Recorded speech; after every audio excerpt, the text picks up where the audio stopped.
The plains stretch endless under a bruised Texas dawn, where the light is sharp enough to cut. Captain Eli Harper stands outside the weather-beaten stockade of adobe walls, his boots sunk in dust the color of old bone. The wind carries a strange hush, as if the land itself is holding its breath. Inside the command shack, reports pile like gravestones. Buffalo hunters ambushed, wagons burned, riders vanished. Kaya rides in from the southern mesas, her horse lathered and trembling. Her face, streaked with wind, grit, and blood, tells Harper what her words soon will. They're coming. Thousands of them. Harper listens, jaw clenched as her voice falters against the groan of the wind. Around them, the men of his detachment. 27 souls. Watch in silence. Each man senses it, though none dares to say it aloud. The prairie has begun to whisper their names. By midday, the plains hum beneath a burning sky. The men ride in a staggered column, their silhouettes trembling through heat haze. Sergeant Pike hums a hymn under his breath, and Levi Harlan wipes sweat from his brow, whispering that the land feels empty wrong. Captain Harper keeps his eyes fixed ahead. Kaya rides a dozen yards forward, her gaze cutting across the mesas. The wind now smells metallic, like the breath before lightning. They stop at a dry creek bed to rest. Levi kneels beside cracked mud, sifting dust through his fingers. No water, he mutters. Pike crouches beside him, studying faint hoofprints. Harper joins them, squinting down, jaw tightening. Kaya dismounts silently, scanning the southern ridges. They ride ahead of us, she says. Evening falls crimson over the plains. The men make camp amid brittle grass, their fire a fragile spark against endless dark. Pike tells a story about Tennessee, drawing a laugh from Levi. Harper listens, silent, the flames reflecting in his eyes. Kaya stands at the edge of the circle, wind tugging her braid as her gaze drifts toward the starless horizon. Near midnight, the wind rises. Horses stir. A low hum, half wind, half something ancient, rolls across the plains. Levi wakes and sees Harper standing alone at the ridge, his coat fluttering like a torn banner. Kaya watches from the shadows, unreadable. Lightning flickers beyond the mesas. The night tastes of dust and omen. By dawn, the world is little more than sky and dust. The column moves slowly across the Lanamo Estacado, where the sun glares like a hammer and the air shimmers with fevered light. The men speak less now. Even the horses seem to tread in silence. Harper rides at the front, eyes squinting into the horizon, his mind caught between orders and instinct. Kaya scouts ahead, her shape wavering in the mirage like a ghost between two worlds. Pike studies the tracks in the sand, frowning. They're circling us, he mutters. Levi says nothing, clutching his canteen and finding it empty. Somewhere behind them, a lone windmill groans in the distance, a sound that seems more memory than machine. By mid-morning, the air turns to glass. Heat ripples across the land, bending shapes until they seem to float. Kaya signals for a halt near a scatter of white stones. Harper joins her, wiping sweat from his brow. Tracks, she whispers, pointing. Hoofprints overlap in the dirt, too many to count. Pike crouches and presses his palm against the ground. Fresh, he says, voice low. Dozens of riders, maybe hundreds. Harper's gaze lingers southward, toward the rising curtain of dust on the far rim of the earth. They're not chasing us, he murmurs. They're waiting. By afternoon, their canteens run dry. Levi rides beside Pike, lips cracked and eyes sunburned. How far to the next water, he asks, voice rasping. Pike shakes his head. Harper keeps scanning the empty ridges, the horizon shimmering with something that might be motion, or only the tricks of heat. Kaya rides ahead, pausing often to study the wind. The men begin to whisper among themselves, voices brittle as sand. Even the sky feels closer now, pressing down as though the heavens themselves want them gone. At sunset, the sky bleeds red over the plains. The detachment finds the skeletal remains of an old buffalo hunter's camp. Canvas torn to ribbons, bones picked clean. Harper dismounts, boots sinking into the sand, and lifts a rusted rifle from the ground. Kaya stands beside him silent, her eyes dark as obsidian. Pike mutters, "No bodies, no blood, just gone." Levi kneels near a small wooden cross half buried in the dirt. "Maybe they left in a hurry," he whispers. The wind answers with a hollow moan. Night falls without stars. The detachment makes camp beside a dry ravine, their fire a weak heartbeat against the black. The men eat in silence. Harper studies his map, the paper trembling slightly in his hands. "We keep west at first light," he says. Pike nods but doesn't answer. Kaya sits apart, face lit by the flicker of flame, listening to the wind, like it carries a voice only she can hear. Levi glances at the dark horizon and whispers, "Feels like we're the last men on Earth." Harper looks up, the firelight dying in his eyes. "Maybe we are." The night descends heavy and unmoving, the sky a dark lid pressed over the earth. The detachment camps near a dry arroyo, the air thick with stillness. The men's fire burns low, more smoke than flame. Coyotes wail somewhere far off, their calls rising and falling like lament. Harper sits apart, sharpening his knife by the dim light, while Kaya tends her horse in silence. Pike murmurs a prayer, half remembered from childhood. Levi watches sparks drift upward into the void. "No wind tonight," he says softly. Harper looks up, eyes reflecting dull orange light. No mercy either. Before dawn, Harper wakes to the smell of iron and dust. He steps from his tent and freezes. The horses stand rigid, ears pricked toward the ridgeline. Kaya appears beside him, silent, her eyes fixed on something unseen. "They're near," she whispers. Harper nods. Pike rouses the men, voices hushed. The horizon begins to pale, revealing nothing but wind-carved emptiness. Yet somewhere beyond it, a drum beat echoes faintly, a rhythm older than war. As daylight climbs, the men find a trail, scattered prints circling the camp's perimeter. Harper crouches low, fingers brushing the impressions. "Scouts," he says quietly. Kaya kneels beside him, tracing the same marks. "They were watching," she replies. Levi looks out toward the horizon, voice trembling. "Why didn't they strike?" Pike answers flatly, "Because they want us afraid."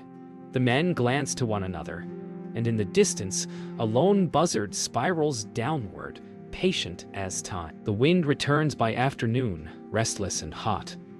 The detachment marches in near silence, heads lowered against the grit. Harper rides beside Pike, both men scanning the ridges. Kaya moves far ahead, her shape flickering in and out of the heat waves.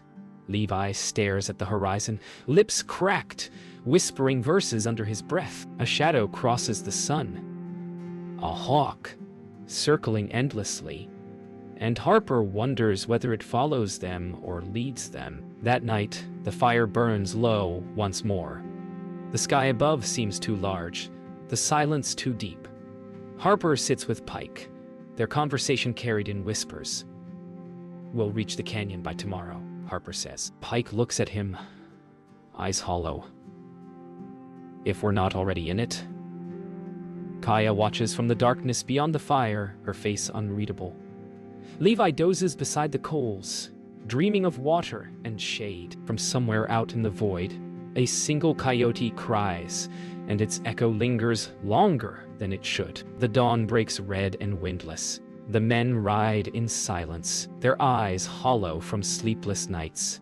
Kaya halts suddenly on a rise and raises her hand. Harper joins her, his gaze following the line of her arm. Far off, the horizon swells with a moving haze, a shimmer that bends and breathes like heat itself. Pike brings his spyglass to his eye and exhales slowly. "Riders," he says, "more than I can count." Harper lowers his voice, calm but taut. "Form, line." We hold here." Behind them, 27 souls turn toward the dust and ready their rifles, their fear swallowed by instinct. Harper orders the men down into a dry creek bed, its banks carved from centuries of flash flood. They work quickly, stacking saddlebags for cover and laying rifles across the rim. Pike moves among them, his voice steady, hands sure. Levi whispers to himself as he loads rounds, the metallic clicks merging with the wind. Kaya kneels above the ravine, scanning the dust. "They're spreading wide," she warns. Harper nods, his face unreadable. The land has gone utterly silent, as if the world itself were listening. The first arrow lands soundless, quivering in the dirt between Harper's boots. A heartbeat later, the air erupts, dust, gunfire, and the whine of arrows cutting through wind. Pike shouts orders above the chaos. Kaya fires once, the smoke veiling her face. Levi drops to one knee, firing blindly into the storm. Horses scream somewhere beyond the ridge. Harper's voice cuts through the thunder. "Hold the line." For 6 breathless seconds, the world becomes a blur of powder and dust, the living and dying indistinguishable. By midday, the assault eases. The warriors pull back into the glare, regrouping beyond sight. Harper moves among the wounded. 3 men gone, 5 bleeding badly. Pike tears strips from his coat for bandages. Kaya sits apart, her face blank, eyes turned toward the horizon where riders drift like ghosts. Levi hands his last canteen to a wounded man and mutters a prayer.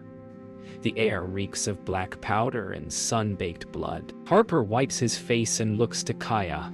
"This isn't over," he says. She doesn't answer.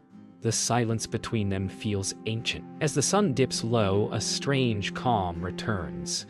The distant plain glows gold, and for a moment it is almost beautiful. Harper stands on the ridge, scanning the haze. Beyond the light, shapes move. Hundreds, maybe more. Silent, waiting. Pike joins him, expression grim. "They could finish us tonight." Harper shakes his head. "They don't need to. They've already got us surrounded." Kaya's voice drifts up from below. "When darkness comes, they will close in." Levi tightens his grip on his rifle. The wind carries the faintest echo of drums. The day burns white, the air thick with smoke and silence. The men wait behind their shallow defenses, rifles resting on the rim. Flies swarm over the fallen, and the sun glints cruelly from scattered cartridge brass. Harper crouches beside Pike, eyes fixed on the horizon. They're waiting for the wind. Pike murmurs.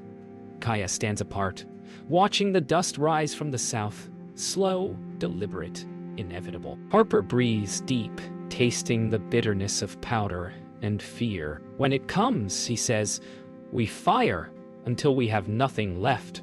Around him, 20 men whisper prayers. 10 more only stare into the heat, their faces already half gone to dust. The wind shifts, carrying the smell of horses and sweat. Harper rises, hand raised. The horizon comes alive.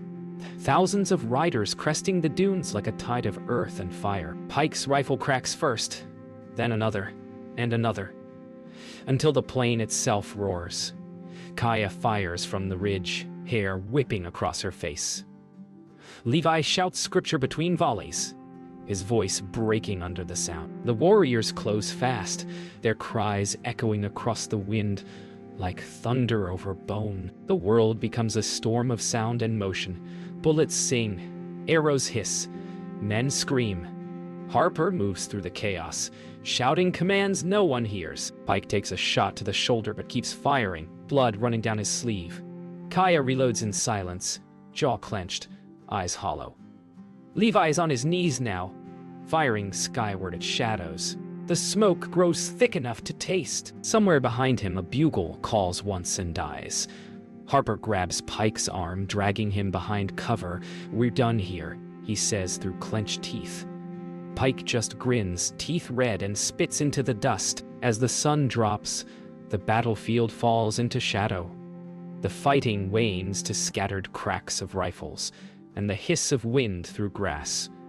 Harper kneels beside Pike, binding his wound with trembling hands. Kaya appears from the smoke, streaked with blood and dust. "They've pulled back for now," she says, voice flat. Levi limps over, face pale. "We can't hold another charge." Harper looks toward the west, where the sky burns crimson. "Then we make them remember us."